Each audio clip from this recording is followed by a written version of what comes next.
Welcome to Science Sonic channel. My name is Anna Wilson. I am podcaster of this channel.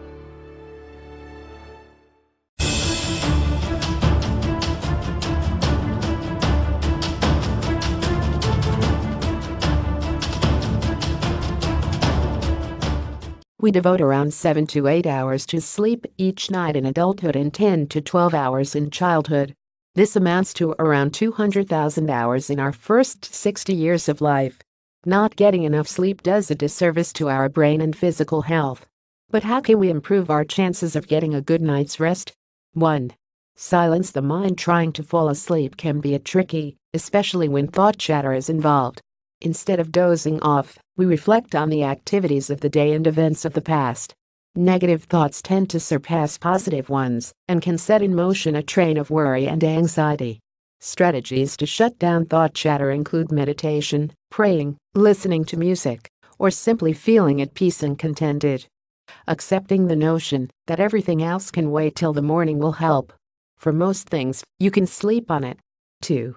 Reduce bad daytime and pre-sleep habits. Stimulants such as caffeinated beverages can delay and disrupt sleep. The day-long use of caffeine, 2 to 3 cups, causes a gradual buildup of caffeine in the body. But effects on sleep depends on whether or not the person is a regular coffee drinker. To avoid it interrupting your sleep, refrain from drinking coffee for at least 6 hours before bedtime. Other foods can help us ease into sleep. Consuming foods high in tryptophan such as cherries, cherry juice, pumpkin seeds, milk and yogurt, consumed at any time daily, or foods that have a high glycemic index such as short grain rice, 3 to 4 hours before bedtime, can help. At elevated levels, tryptophan makes its way into the brain and is converted to melatonin. Known as the hormone of darkness, melatonin is released at nighttime and induces sleep. Light powerfully suppresses the release of melatonin and, therefore, sleep. So avoid using electronic devices that emit light in the period just before bedtime. Recent studies suggest even artificial room light can suppress melatonin levels. Exercise plays an important role in decreasing the time it takes to fall asleep and improve sleep quality. The mechanisms by which exercise improves sleep remain speculative. Some suggest it increases slow-wave sleep, referred to as deep sleep, and psychological functioning. The appearance of slow-wave sleep is associated with growth hormone release. Growth hormone builds up metabolic molecules and improves muscle mass and muscle strength. Getting better sleep after you start exercising may also be explained by improved psychological functioning. Exercise promotes well-being and self-esteem and decreases anxiety and symptoms of depression. It doesn't matter what time of day you exercise, as long as the activity is not at the expense of your sleep duration. 3. Stay asleep. Some people have no problem falling asleep, but others struggle to sleep through the night. Being too hot or too cold, noise and light can interrupt your sleep.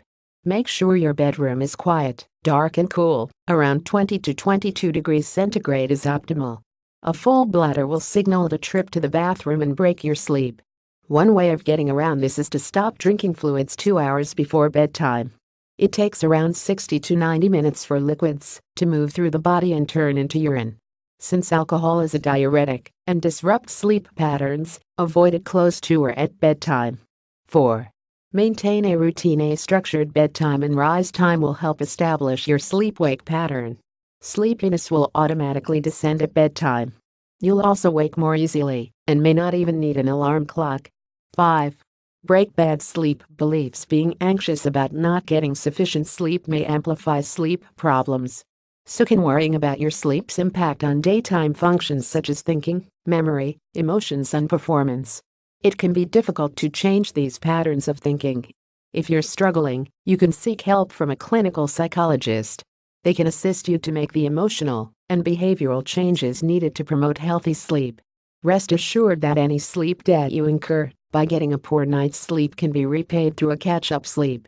Sleeping well is about lifelong bedtime and rise time habits. Preparing a conducive sleeping environment, curbing thought chatter at bedtime and following a structured sleep-wake routine will be a win for all sleepers. The Conversation. Chin-Hua Chow, Associate Professor of Sleep and Wellbeing, University of Sydney. This article was originally published on The Conversation. Read the original article.